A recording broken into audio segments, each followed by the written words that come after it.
Hey everyone, In the House podcast. Today we have a very special guest. We have Arturo JJ Rivera. Now JJ, as everybody likes to call him, JJ is a carpenter that I'm currently working with on a project here in Austin, Texas. So I wanted to get him on specifically to talk about how he got into the carpentry trade, what his background is in, and what were his interests as a kid. JJ has experience as both the project manager and the trade, so he gives a really unique perspective as, you know, being the tip of the spear, and I get some really valuable feedback from him as far as what things work in the field and what things don't. So we're able to talk about ways that project managers can help eliminate some mistakes in the field. You know, what works and what doesn't. Later on in the episode, we talk about JJ's wrestling career and how he got into all that. I would say sit back and relax and enjoy a beer, but I know a lot of y'all listen to this podcast on your way into work, so don't do that. But I hope you do enjoy the podcast. If you do, share with a friend, subscribe, give us 5 stars. Hope you enjoy the episode.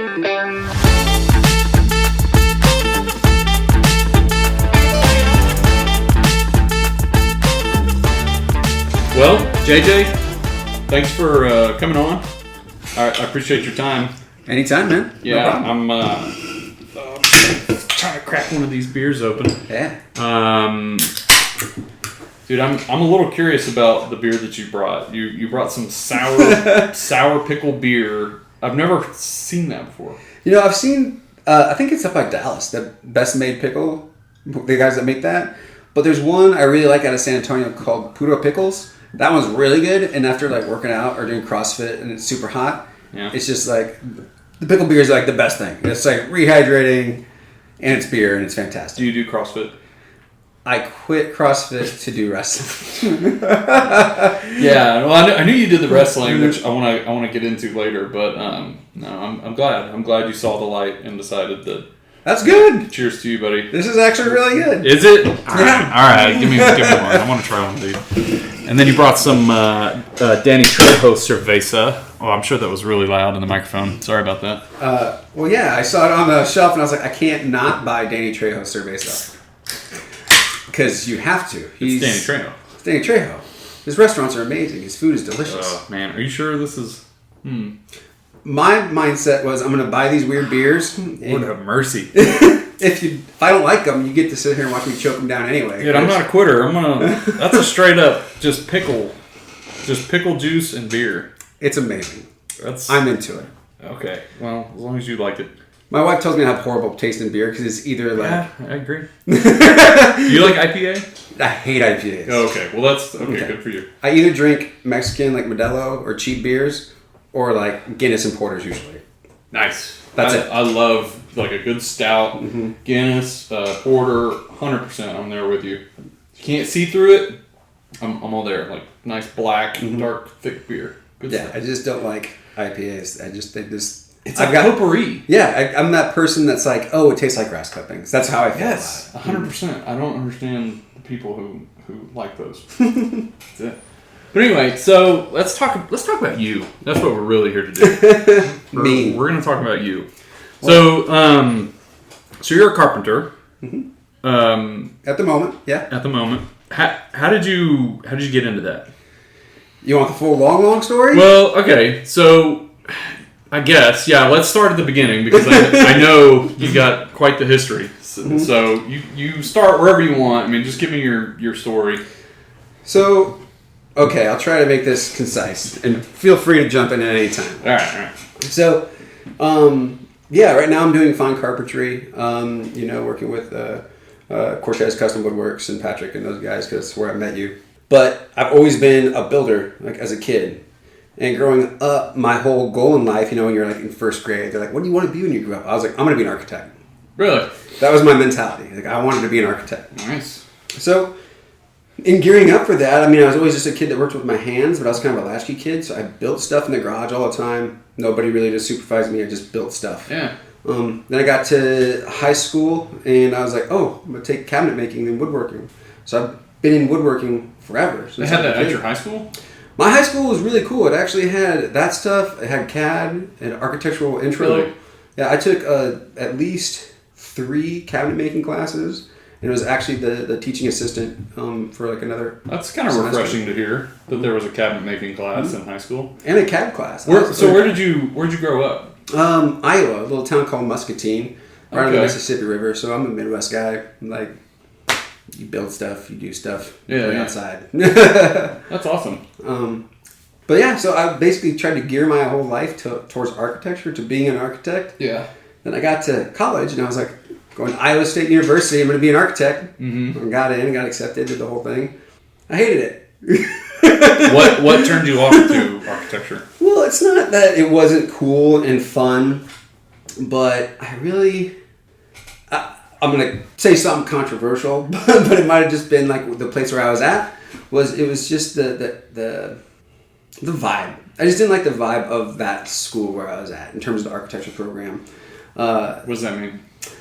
I had some situations with like some teachers where I just felt like they were being a little snobby or stuck up, and a little arrogance in how they design and presented stuff. Not to say they weren't really good at what they do. Yeah. But I didn't like it, and I kept finding myself as the more I worked with architects, the more I just got that vibe, and it wasn't what I was looking for. Okay. So that kind of snobbiness turned you off to the industry as a whole, just because it. Well, I wouldn't say the industry. Not to the whole industry. To that path, I guess. Because were you worried that was going to be you? Like you were going to turn into that? Or? Kinda, I think so. It's like I was just like I didn't want to be that guy that looks at somebody's drawings and goes, I don't like that. Yeah. And then being like, well, why? I'm like, I just don't. You should listen to me because I said I don't like them. And granted, that's not all architects, but that was just my history in growing up. So at the time, I was like really looking at what architecture was, and while I did enjoy architecture, like I studied abroad, I did this, I looked at that's what I wanted to be. I really got to a point where I wanted to get into something that was more intimate to the human experience. And while what I mean by that is like you can walk into a building and you might remember the chair and the dinette set and like the experience of this small room that we're sitting in now versus like walking into a hallway. Sure. It's like kind of a macro design and environment to a micro design. The things that you actually interact with and come in contact with. So ultimately I kind of got to the point where like, man, I love woodworking. Ultimately I was like, hey, I should be a furniture designer. Mm-hmm. I should build and design furniture. So I switched over to interior design or interior architecture, which at Iowa State had a really good accredited program that they covered lighting design, they covered, ergonomics, they covered this. And so it was actually a really good fit. So I actually graduated school with an interior design degree.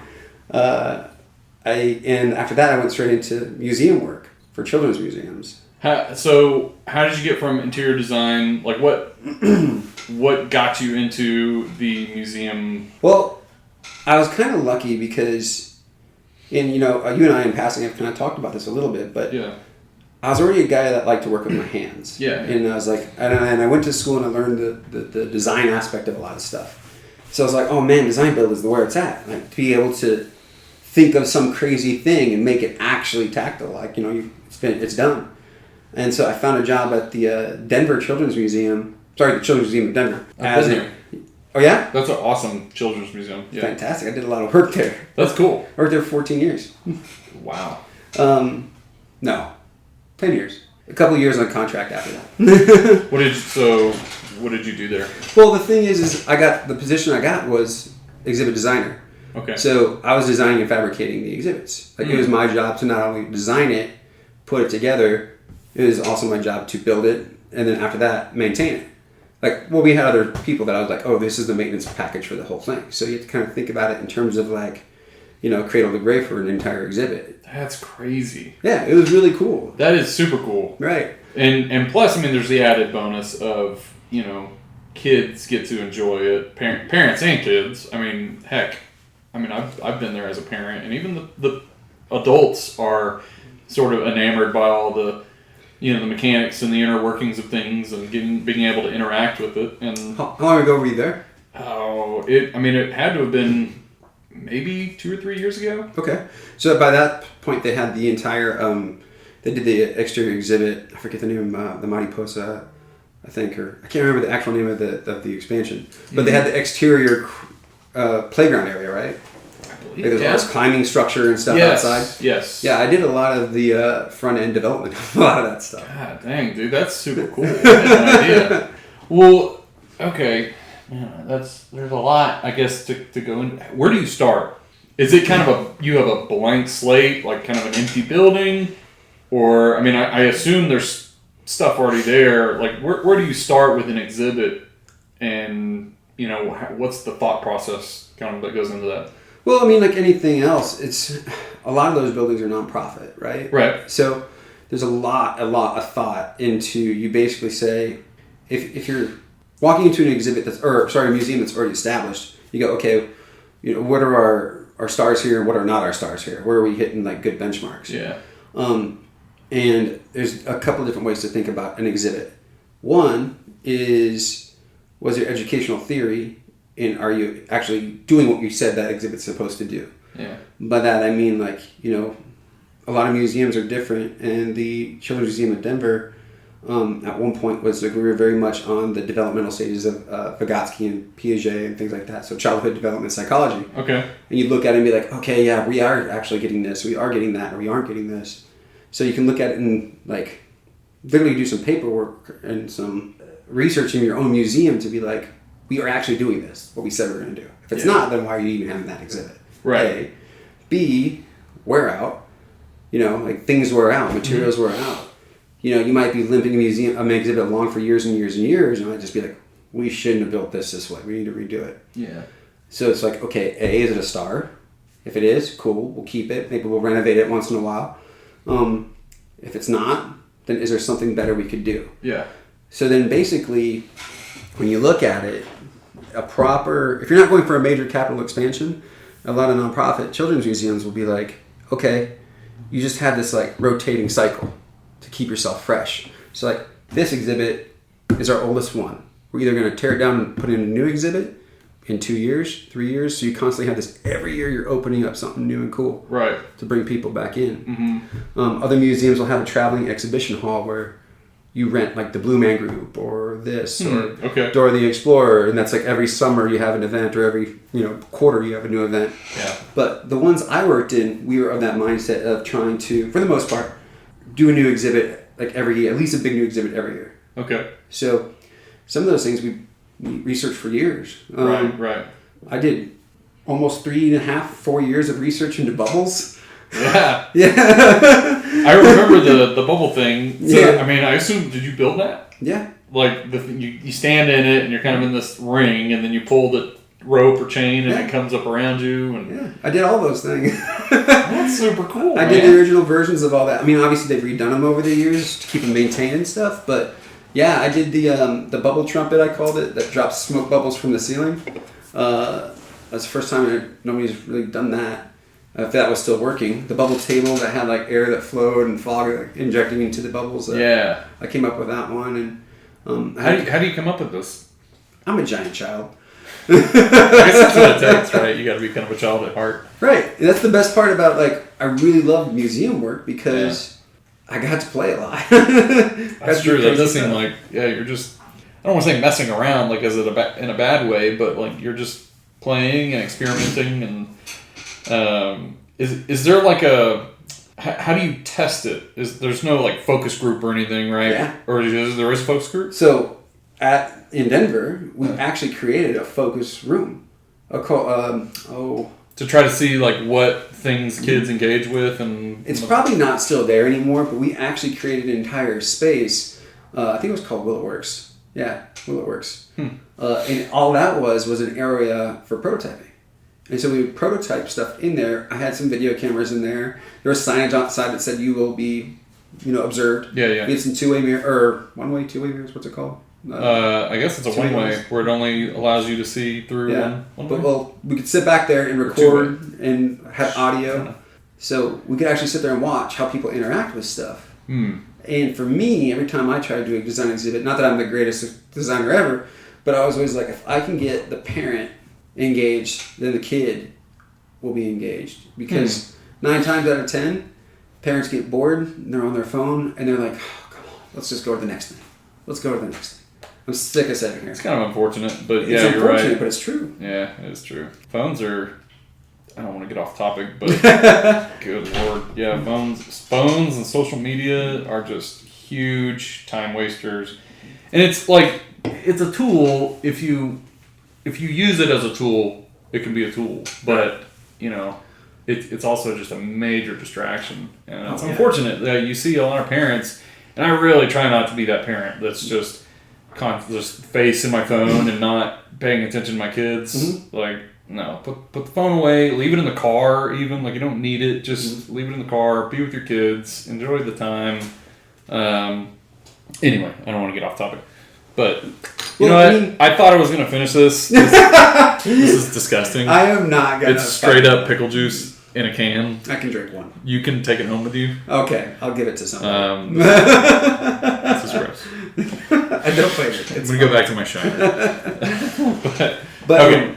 But even in that sense, like, you know, if you can catch the parent's attention and keep them engaged, then you got the kid, because the parent will extend that stay of that kid's interaction with that experience. Yeah. So, yeah, if you can get a parent, you got the kid. Dang. But so then, like I said, is like, so you develop something over the course of a couple of years, you research it, try stuff out, break it. That was our approach to it in Denver. It was an awesome and fun approach. That's super cool. And did you know, like, I guess when you were getting your interior design degree, that's kind of the track that you were. What was your thought while you were going through college? What was your thought of as far as how you imagined your career shaping out from there? Honestly, in college, I was like, the best thing I could imagine is having a wood shop, building furniture that's super high end, and having rich clientele that buys my fancy furniture. That's it. Yeah. Modern fancy furniture. The woodworker's dream. But that's awesome. Yeah, I fell into museums by accident, and really? It stuck for a very, very long time. Yeah. So, I mean, I can see why. That's super attractive. I mean, well, the thing is, I think I told you, is like when I talk to people, I hate to say it, but it sounds like I'm bragging about stuff a lot, because they're like, oh no, we need to weld this stuff up. I'm like, I know how to weld. I'm like, oh cool, we need to do like some hydraulics, some pumps. Like, I built some water exhibits. I know about plumbing. They're like, oh, you need to make some shut up, JJ. Yeah, it's like, you need to do something with LEDs. I'm like, I love LEDs. I was a lighting designer. So it's just like, it has got me this like really cool experience of like, I've built stuff, have gone to machining and, you know, drafting, design, 3D design, AutoCAD, you know, Fusion. I've done so many weird things. It's the museum will provide that for me, and that was a really good drug for me. What are some other exhibits that are of note that you can remember? Let's see. Well, the Bubbles exhibit was a really fun one. We did Rocket Works, where you build pneumatic rockets, you pump them up, shoot them across the sky and stuff. I did a bunch of traveling exhibits. Like the Blue Man Group was not anything I produced, but it was really fun to work on.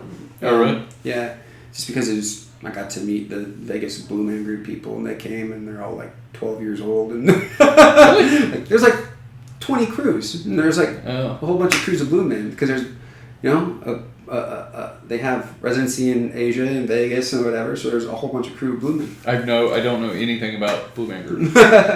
Were they blue? Yeah, totally. You never seen a Blue Man Group? Well, I've seen Blue Man Group, but when you met them, were they blue? They were sad. They were sad? No. Oh, That process. I get it. Process. I'm stupid. I'm very slow, if you can't. That process is horrendous to watch those kids go through it. Like the bald cap, the blue. I didn't know they were kids. Well, I guess they're not kids anymore. They're all over their dip, but the crew that I met were all like very, very young collegiate percussionists. And that makes total sense, right? They're like the drumline kids became Blue Man Group, which makes total sense. Hey, well, good for them. Right. They're freaking making money. That's cool. But another cool one was when I got to Portland, which is when I went to Portland after Denver, became the director of exhibits at the Portland Children's Museum, was Outdoor Adventure, which was exactly trying to fight what you were about, or kind of talking about with the phones. It was like, we want to get people outside. We want to get kids outside. Yeah. Place to roam. Build things with trees and sticks and forts and whatever and water. It was trying to do that in an environment in almost like somewhat inner city Portland, where kids don't always have that experience. How long were you in Portland? 4.5 years, I want to say. Okay. Yeah. Mm-hmm. How's it like over there? It's exactly like Austin, except worse weather. Oh, right. At least at the time it was. Yeah, I was going to say, it's probably a lot worse. But yeah, it was getting a little gritty when we left. And yeah, I met my wife there. And we ended up moving here to Austin because she got a job with Yeti. So we're oh, cool. What does she do for Yeti? IT. Well, she did worked for Yeti. Oh, okay. She got she was working for Daimler up in Vancouver, Portland area. What? So Daimler is they own Mercedes. They own Freightliner. Okay. So she's a corporate person, and I was the non-profiteer. Yeah. So that's good. She's the corporate badass, and I'm like, look at these pretty colors. Yeah. So yeah. So when she got a job offer from Medi, like we packed up, moved down here, and that's where that got us here. What did you do once you got here? You know, for a minute, because when was that? Do you remember the year? 6 years ago. No. It's now 2024, so take that into your calculations. So 7 years ago. Okay. Mm-hmm. There you 7 years ago. We literally, she got a job offer when Yeti was just popping. And they're like, we need you down here in 3 weeks. And we're like, oh. All right. There's an opportunity. We're leaving. Bye, guys. Dang. We're out. And so we just kind of bounced. I guess that's about when I got here, too. I think we've been here about 7 or 8 years. Mm-hmm. Yeah. So you get to Austin, and what do you do? Is that when you start to pursue your dream of being a furniture? No. So where'd you go from there? From there, I actually fell into one of my other loves, which is lighting, and I became a lighting designer for a small company. When I say small, I'm talking like there was 4 of us, 5. Oh, okay. I did that for about a year until it kind of ended up kind of imploding on itself. But that was really cool because I actually worked on some really cool jobs. I did there's a whiskey bar in College Station. I did. There's one of the hotels. It's one of the alumni hotels that they came in and they're like, oh, here's a tequila bottle or a whiskey bottle. Yeah. And they're like, we want 10,000 of them hung from the ceiling with LED lighting in them. And I was like, that sounds awesome. So the guy I was working with put me on that project, and I kind of did it soup to nuts in terms of design, the layout. You'll have to send me pictures of these. Definitely. The whiskey bar was really fun because I was just really happy with what it turned out. But the first day I walked in there, I was looking around and I'm like, okay. I took measurements and did some, just some surveying and stuff.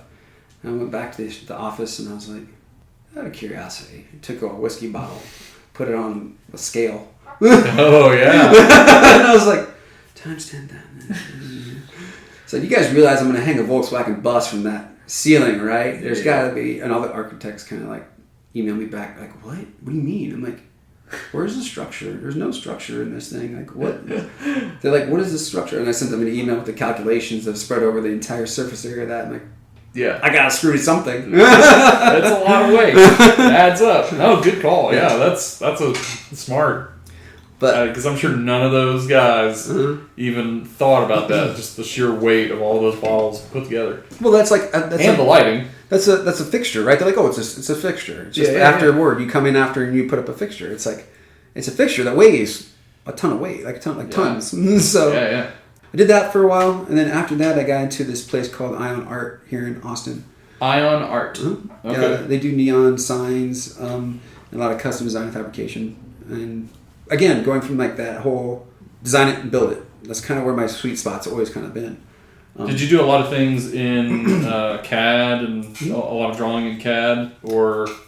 I did growing up. When I got to Ion Art, like all my work has been either Google SketchUp or Fusion or Libre, whatever it is. I'm a CAD guy. But with that, I got hired to be the project manager for Kendra Scott. Oh. So I was part of just getting all of her. She was popping at that time too. Yeah. She was just like bam, bam, bam, like 5 years ago. Yeah, throwing stores out. Scott, yeah. They were doing about 11 or 12 a year. and I was the project manager for all of their stores. Wow. And I was just constantly surveying, going all over the United States, surveying their storefronts. Because we did all their big gold storefronts, so I helped build and create those. Dang. So yeah, I was just doing project management, and then at Ion Art, I also became, when they started to slow down, they're like, okay, well, JJ's just going to be our design director. I'm like, okay, cool. So I was a design director for a while. And then some changes happened. They're like, oh, well, you can just be our shop foreman. I'm like, okay, now I'm shop foreman. Yeah. So I kind of did a whole bunch of stuff there. Wore a bunch of different hats. Yeah. Yeah. And after that, then 3 years ago at this point, I was kind of like, okay, there's no real place for me to go from here. Right. So I was like, I'd already done every job in the place. So what do I do? Yeah, it seems like you've done every job almost that exists. So I kind of just, my wife's name is Spank. Like the term spank. Like to spank a child. That's her real name? No, her name's Ryan, like a boy, but we met in Portland playing roller derby, so I've always called her Spank. That's how we met. I'm Nino, she's Spank. We have different. Nice. But it was time to leave, and so I left that place, and then turned around and did a bunch of project management for them as a contractor. For the Ion? Mm-hmm. Okay. Because they were doing this big festival called, not festival, but an event called Surreal Sea, which is a neon festival. We did it down at Zilker Garden a couple years back. And so I helped them get, they'd always kind of done a small one in their industrial lot that they work out of, because the owners of Ion Art also own that lot. But we ended up taking it to Zilker and doing it there at the Botanical Garden. They were like, hey, we need somebody project manager, so will you come back and do that? Because you know what we're doing. I'm like, yeah, no problem. So spent 6 months doing that. And then after that, like, I did pretty well for that year. Just, I had like half a year off, basically. Mm-hmm. So then I was like, what do I do now? What's next? I don't know what. Right. And Patrick. Yeah, how did you meet Patrick? CrossFit. Of course. Yeah, I forget he's a big CrossFitter. So, yeah, we met at CrossFit. He was just a member of my CrossFit gym. And it was interesting. He actually, I think they'd only been in the country for about a year at that point. Mm. And, we just kind of became buddies at CrossFit and, whatever. Yeah. But basically, it was a situation where it was like, me and my wife wanted to build a tiny house on our property. He's like, I want to not live in this place he was living. And I was like, well, if you help me build a tiny house, you guys can live in it. Mm. And he was like, yeah. So Patrick, we barely knew each other. Yeah. And he basically helped me build a tiny house on our property. And then him and his wife and Siva, their daughter, who was only about a year old at that time. She was pretty young. We're living in the tiny house for a while. So he lived at our house with us for... So y'all all lived in a tiny house? No, I live in a barn dominium. Oh. So you were in the barn dominium, but you wanted to build a tiny house. Okay. Because my wife, Spank, is super into cars. Okay. She's totally into me building stuff and being weird. And dude, that's awesome. Yeah. So, but there's no... I'm not going to say this too loud, but there's no demising wall between my garage and our house. It's literally like New York Law style. Yeah. Our house is open to the cars. She can see my table saw. It's all there. It's a big open New York sweet lot. Setup. Yeah.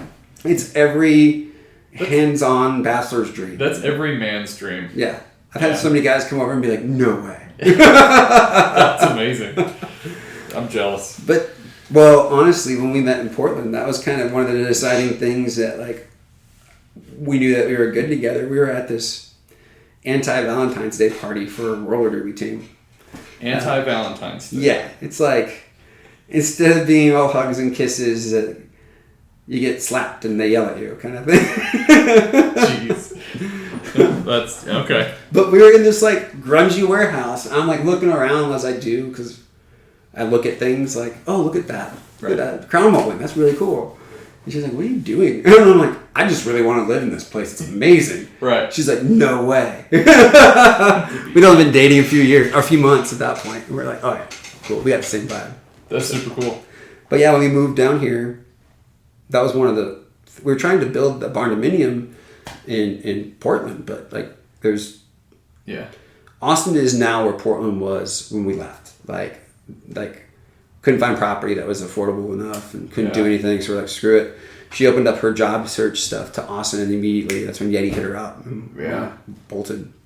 But yeah, since I'm in Hayes County, I got to build my barn dominium the way we wanted to. That's awesome. Mm-hmm. Yeah, you really lucked out. And it seems like you got in and it was a good time before everything really went to hell. Oh, man. Dude, my wife and I barely squeaked by.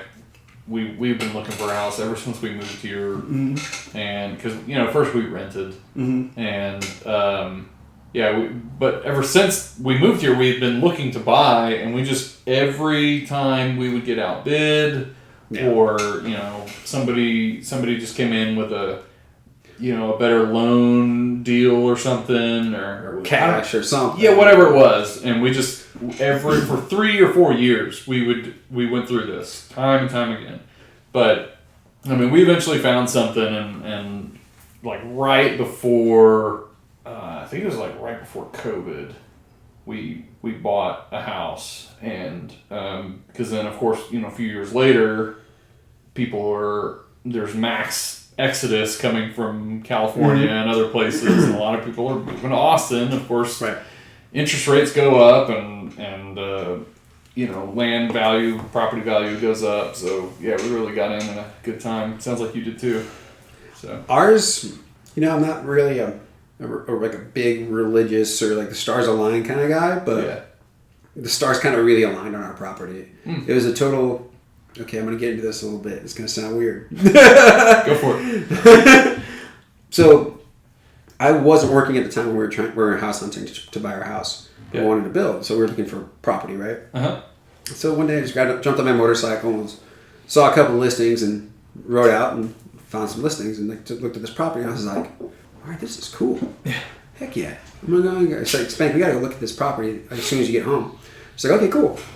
And so she jumped on her bike because I just taught her how to ride a motorcycle. So we both rode out together and we pull up and I have a Triumph and we're sitting there looking at this property and she's like, yeah. And we're standing there and I was like, I looked at this one building next to us and I'm like, oh, this is a Maharishi community.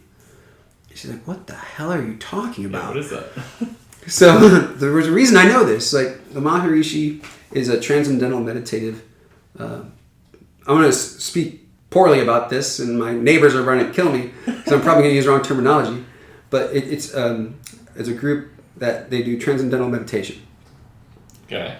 So that's a meditation group basically. Okay. But it's kind of it's not. I won't call it religion, but it's like it's a practice. No, it's not a cult. Okay. But my neighbors are gonna hear this. They're gonna murder me or burn my house down. But the thing is I knew that as I saw these spires coming into the neighborhood, I was like, these are Maharishi houses because they have a very specific look. They have to do things a certain way to channel energy. I think is what the whole design aspect is to it. Sure. And my sister lives in Fairfield, Iowa, not far from where I grew up. That's where nowhere town of 10,000 people is the Maharishi Community College.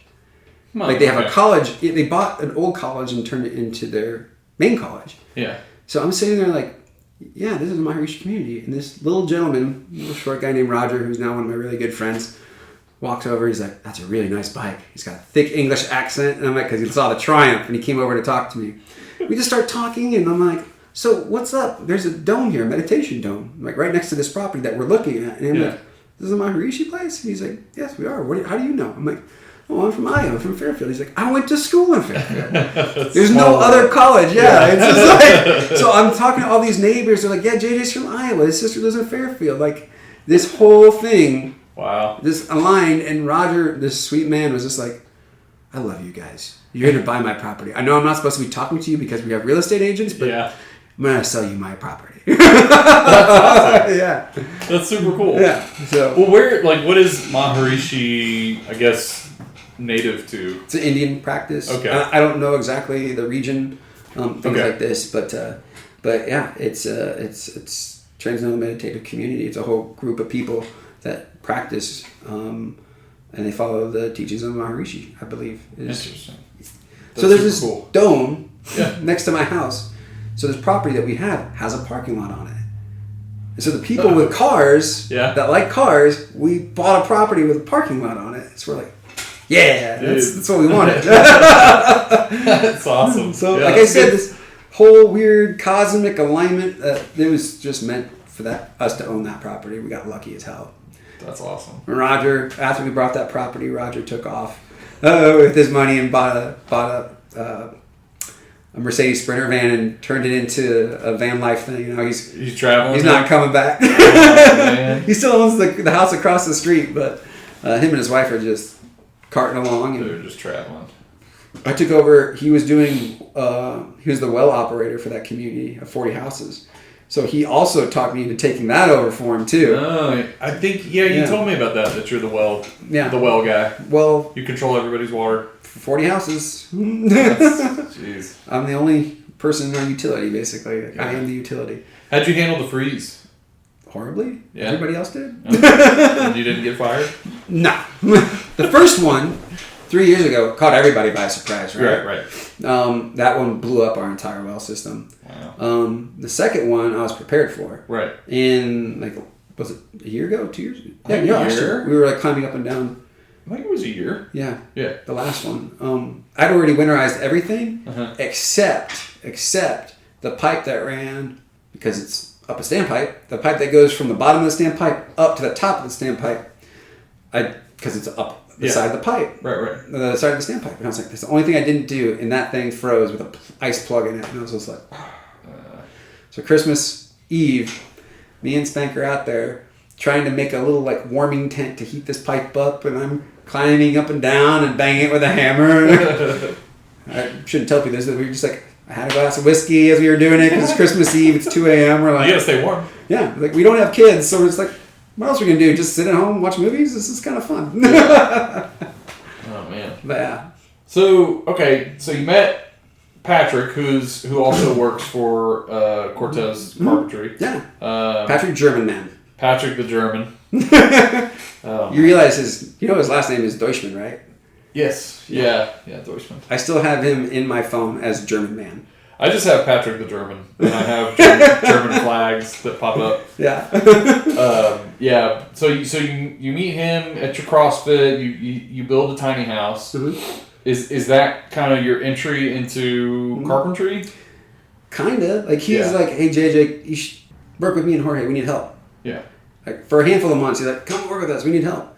He's I know you can do this work because, I just attention to detail. I've been able to do that kind of work. Yeah. And the thing is I was resistant as hell, actually, to the whole thing. I was no, I don't want to do that. I don't want to do construction. Don't want to do construction. Why not? I mean, I think I got a really bad taste in my mouth from working on all those Kendra Scott projects. Which is an 8-week commercial turnaround. Okay. And so when you're it's just guns a-blazing, everybody's yelling at each other, it's just the vibe of that. Yeah. I think just left a dirty taste in my mouth, and I was I don't know if I want to get in there. Yeah. But again, it's also commercial. It's also, different. It's a different beast. Yeah, it's different. And I was okay, I'll help you out. I'll come help you out to get you guys out of the, to get you through this jam. And I got there and I started working with. I met Jorge and I met everybody, and I was this is pretty cool. Yeah.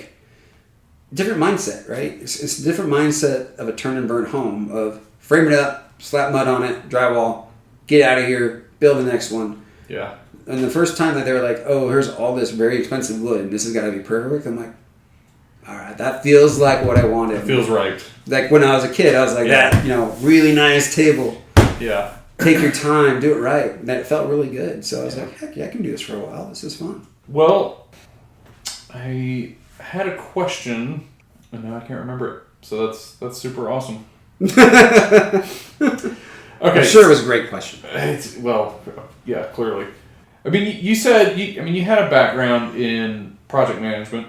I mean, my background in project management is self-taught. Sure. But it's basically just from working up from being a designer to install to fabrication. You have to manage everything.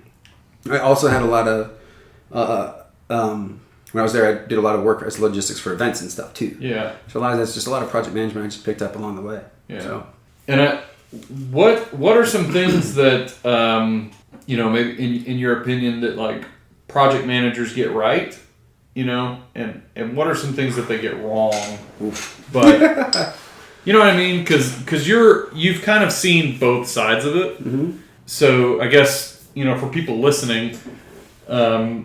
I think a lot of our listeners are builders and designers, architects, but you're the tip of the spear. You know, you're the cutting edge. You're the one out there who's literally, you know, swinging hammers, nailing boards together. You're making it happen. So, you know, in your experience, what have you seen on a project management side of things that's most effective in order to get a job done, and what's maybe not so effective?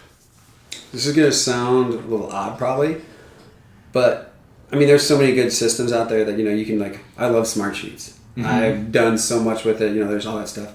But that's all that technical stuff of like, you know, Gantt charts and this and timelines and whatever. But in my personal opinion, the energy and approach to their leadership of the crew is vital to any situation. Meaning like, if I'm a project manager, I'm going to do my damnedest to be chipper, upbeat, bring a high energy with a smile on my face. Yeah. Because that's contagious. Yeah. You don't want to talk to the project manager that's pissed off, cursing every day, yelling at his computer, yelling at subcontractors, and like... Yeah. That's not a guy that people will go above and beyond for. He's not approachable. Right. Yeah. So you know what's going to happen is that bricklayer or whatever is going to be like, you know, I don't want to talk to that guy. I'm just going to do however I feel like doing it.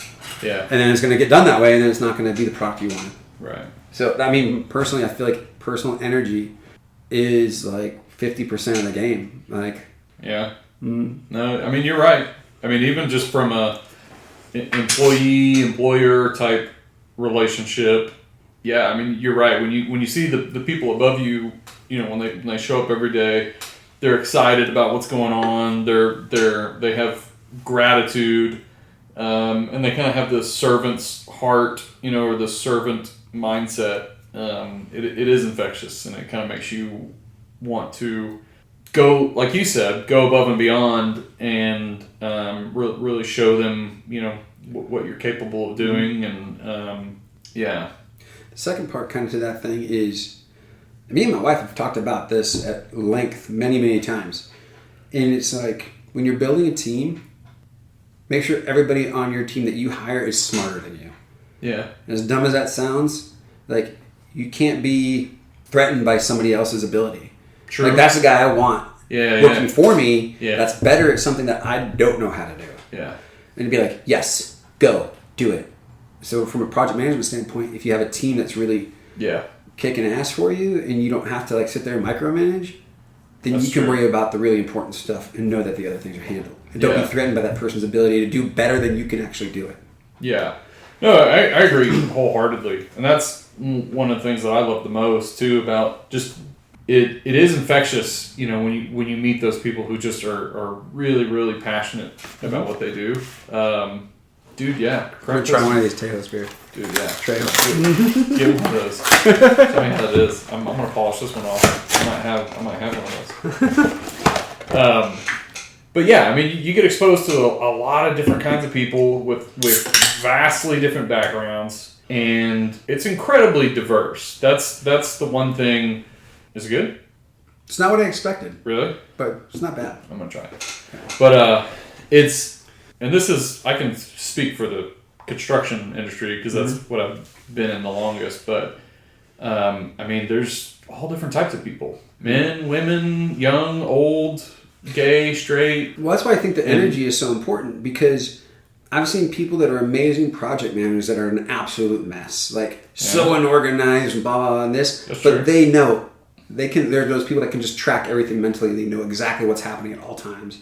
They're super effective. Yeah. And, you know, the opposite. People that are so a slave to their systems that, you know, they have to do it that way. Uh-huh. But, like you said, everybody's so diverse in their approach that as long as the energy is there, like, you can always... But everybody benefits from that, too, that collaboration. Right. You know, because, you know, I'm definitely weak in a lot of areas, but I have my strengths. Where I'm weak... somebody else will pick up that slack because they may be super strong in that area. Right. And so, I mean, that's really a good, effective team is having these people with vastly different backgrounds, different, you know, upbringings, different experiences that kind of lend to that team and to that atmosphere that you're talking about. What are some things in your experience that don't work? Like, for example, okay, so like technology, right? There's always some new program like management software or something that I'm using right now are those QR codes. That's really cool. It's very useful. It's helpful to disseminate information and keep things organized. So like there's tools like that come out that like, hey, this is really cool. This is useful. It's like, what are things that you've seen that, get a lot of hype and people talk about, but in reality, they're not really worth the squeeze, Well, I think it's not, this is kind of a generality. Two things around that is don't be like jumping on a fad of some new cool software or some new cool Kanban software of a project management and be like, oh, this is a new cool thing, I'm going to do that. Yeah. Oh, this is a new cool thing, I'm going to do that. This is a new cool thing, I'm going to do that. Like, you have to give some time to really set the system up so that it works for you, or B, you can disseminate the information so other people know how to use it and work well with it too. Yeah. So like there's that ebb and flow of like, oh, a cool new thing, it'd be really cool to use. You might want to give it a few years to figure out, make sure you're not using the thing you have already improperly. Sure. Yeah. It depends on what it is. Because like I said, I love smart sheets. I've turned a couple of organizations into. It's so scalable that I've not been paid by Smartsheets, by the way. I would love if they sponsored me or gave me anything I wanted from there. Yeah. I would work for that company just to answer Smartsheet questions. I like it that much. That's awesome. but like you can do so much with it that like I turned almost an entire company's operations on Smartsheets. Huh. But it took everything from like Gantt charting to like floor management of like the guys doing the installs and stuff. But it took almost an entire year to even get everybody on board. Yeah. So when you're trying change is hard. Yeah. So when you're trying new systems, like change management is, you have to plan for change management. Yeah. And be prepared to really go above and beyond to teach somebody how to use a system. If it's a system you created or if it's an off the shelf system, you got to really do the work to get it to be useful. Otherwise, it's not going to be. Right. You're like, man, I really love these QR codes. And you're using them, but you're not telling everybody else how you're using them or how they can use it to be useful or how to interact with it, then it's not going to be a useful thing. But I've seen what you're using. Those are really cool. Well, and it actually, you brought it up, it syncs well with the smart sheets. Really? I've been using these QR codes from Lista Codes, and you can buy, basically, they have different packages that you can buy, and they send you stickers. And each sticker has a unique QR code on that sticker, and you can program it with whatever you want. You have a certain amount of data that you can store, and you can program whatever you want. What's super helpful is if it's web-based, and that's what Smartsheets, where it comes in handy because Smartsheets is web-based. Mm-hmm. So if I make a spreadsheet or put some kind of spec sheet on Smartsheets, I can use the URL from Smartsheets and upload it to that QR code. Mm-hmm. So when you scan the QR code, it takes you to said Smartsheet. Mm-hmm. So it syncs well. Like you couldn't do that with an Excel file. You can. It's just you won't be able to edit it like real time as you can with Smartsheets. Right. But it'll just be a file that's attached. Mm-hmm. So I like that you can put the QR code with the Smartsheet and be able to access it and change it real time, as long as you have the internet connection. With your Lista thing, like one thing I was thinking about the other day at work was just the amount of small parts you have when you get into cabinetry and hardware. It's like all these little knobs and this and door handles and all this stuff. It's like, oh, lay a picture out, take a picture. This is the hardware for this cabinet. Here's like a URL to like the layout of the hardware. Yes. Yeah. It's like boom, boom, boom. You hand the contractor a box with a sticker on it. Like, cool. I mean, you can do that, with a piece of paper. Yep. But if you're ever on a job site, pieces of paper don't stick around. They become scratch paper. They get blown away. People lose them. Yeah. They get wet. Whatever. Yeah.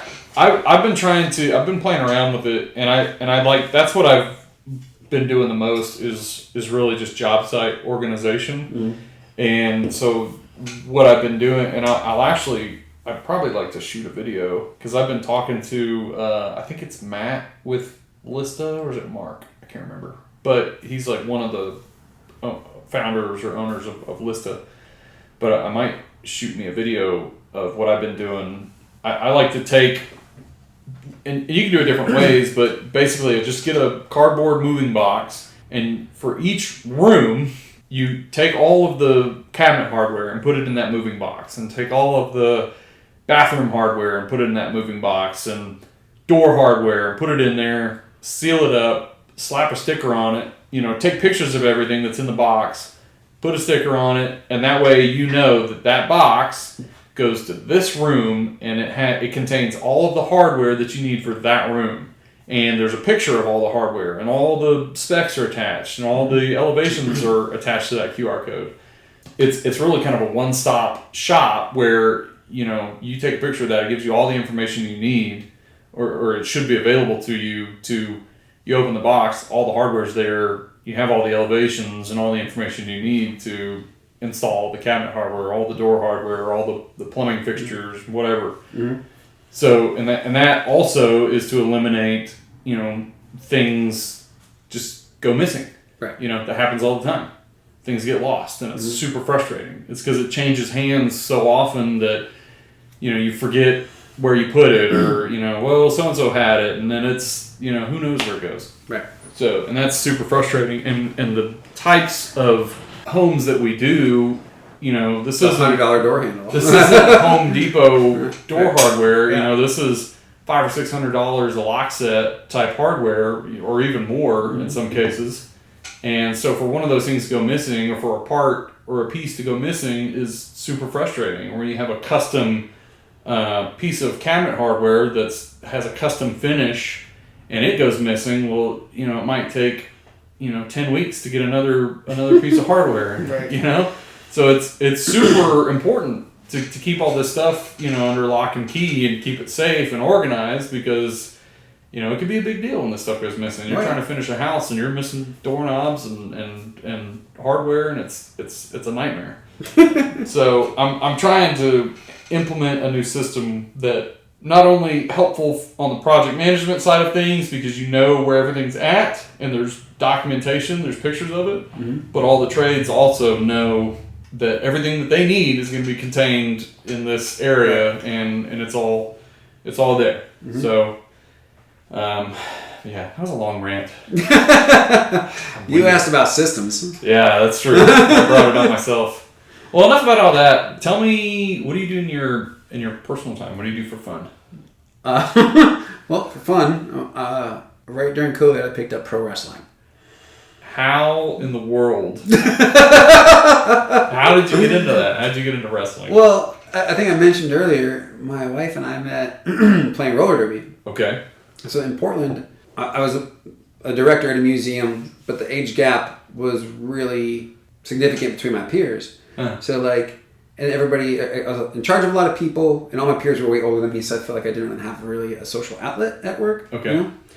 So I was like, I was looking for something. So I was like, either I'm going to start fighting at an MMA gym to get the steam out, or something physical. Yeah. And then I went to a roller derby match in Portland, and there was this gruff dude, and he's like, join men's roller derby. I'm like, what? There's men that do this sport? Yeah. And he's like, yeah, we have a men's team, blah, blah, blah. I was like, well, do I get to hit people? He's like, yeah, we drink beer. I was like, I'll be there on Sunday. Sold. Yeah. So I ended up playing for Bridgetown Roller Derby from Portland for a handful of years. Yeah. And I ended up playing roller derby internationally for 8 years. So I traveled to Wales and Mexico. I made Team Mexico for the Roller Derby World Cup. Dude, that is awesome. But it was a lot, and a lot of travel and a lot of money. The Roller Derby World Cup. Yep. Did you win? I got COVIDed. So that was going to be my last season. It was my 8th year, because I'd finally gotten to be decent enough. I felt like it was going to be my I was going to go out on top. Yeah. That last year, the Austin men's team, which I was the president of at the time, we were going to host the playoffs for the Men's Roller Derby Association. We were going to host playoffs for North America here. Uh-huh. So that was happening in Austin. Our team was in that playoff, my Austin team, and then I was going to try out for Team Mexico. I just decided to not do Team America. I knew all those guys, so it was just a new experience. I wanted to go do Team Mexico. Yeah. And it's the same rules as like I think it's how they do the Olympics, where generationally your grandparent has to have been from that country to be able to play for that country. Oh, so you have to have a close enough lineage. Like you can't be like, I have a half uncle once that went to Mexico. Right, I gotcha. So I was close enough that I could apply. Okay. And so I made it, and I was getting ready to play, and then COVID hit, and I was like, man, my last cool year got torpedoed. So after that, like COVID was happening. Yeah. And after it kind of started to like, calm down because everything just stopped, right? Right. Including roller derby.